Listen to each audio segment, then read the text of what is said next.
رانیوں کے بل چلتا ہوا ہے.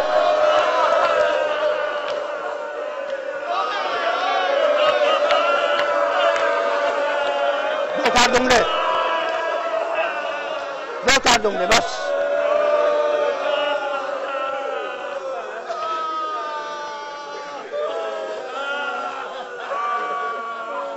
جب کوئی نہ رہا تو ایک مرتبہ خیمے میں آئے, ماں کی کنیز فضا کو بلایا, کہا فضا میرے خیمے میں جا, صندوق کھول, ایک پرانا کرتا ہے اسے نکال کے لا.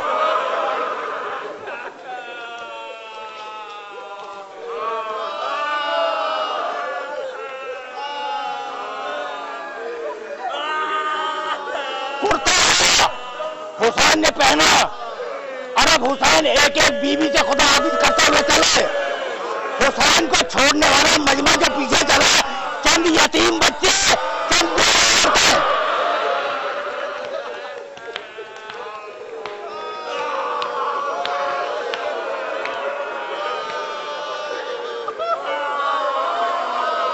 حسین خیمے سے نکلنا چاہتے تھے کہ اتنے میں شہزادی زینب نے آواز دی, بھیا رک جاؤ, اماں کی وصیت پوری کرنی ہے. وہ اپنا گلا بڑھا,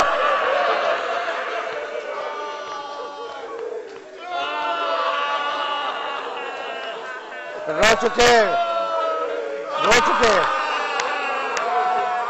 شہزادی نے گلے کا بوسہ لیا تو رو کے کہنے لگے کہ بہن اب میں بھی اماں کی وصیت پوری کر لوں, ذرا آستینے کا ہٹاؤ.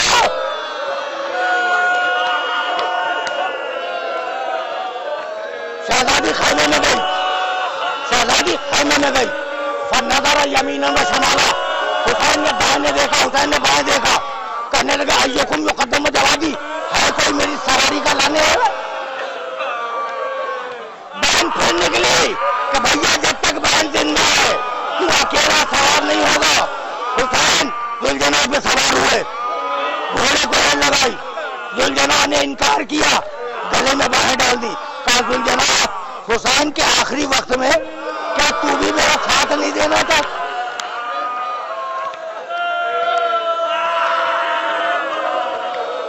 کیا تو میرا ساتھ نہیں دینا چاہتا؟ ابھی حسین ذوالجناح سے یہ کہہ رہے تھے کہ اتنے میں کسی بچی کی سسکیوں کی آواز آئی. اب جب مڑ کے دیکھا تو دیکھا سکینہ گھوڑے کی ٹانگوں سے لپٹی ہوئی روتی جاتی ہے اور یہ کہتی جاتی ہے ذوالجناح میرے بابا کو مقتل میں نہ لے جا. اترے, بچی کو گود میں لیا, بہت دیر تک باتیں کرتے رہے.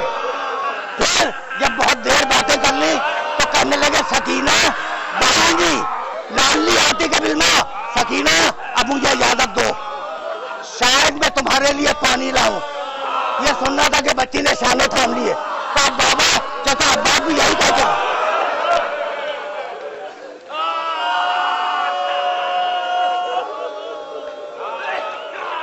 بچی سے وعدہ کیا کہ شاید میں تیرے لیے پانی لاؤں.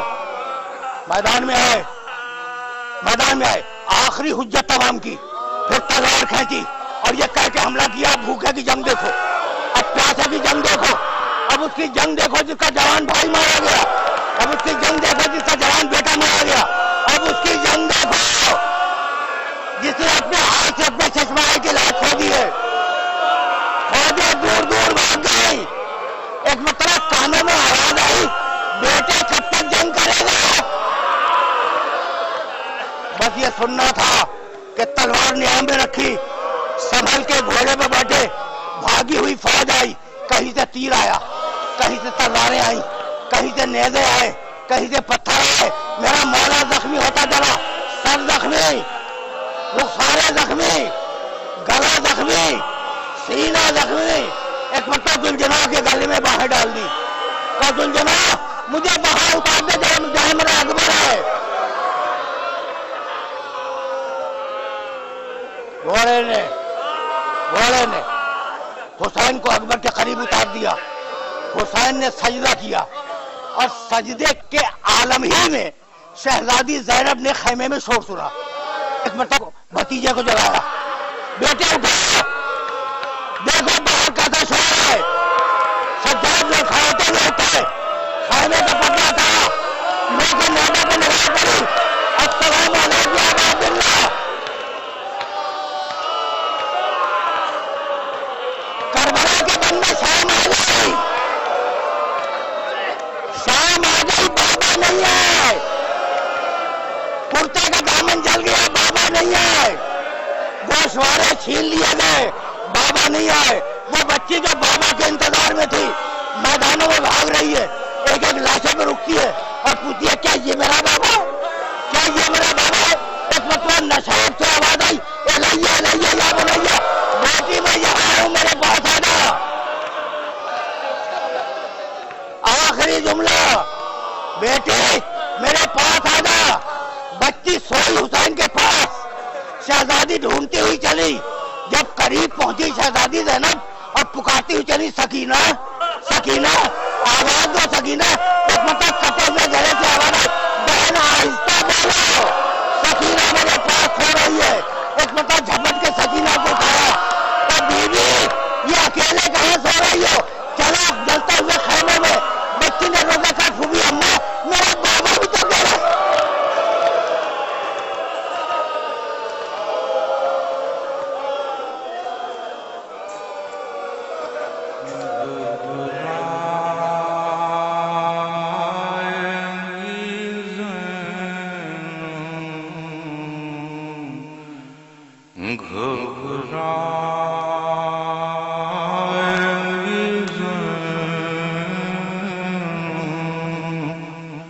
بھائی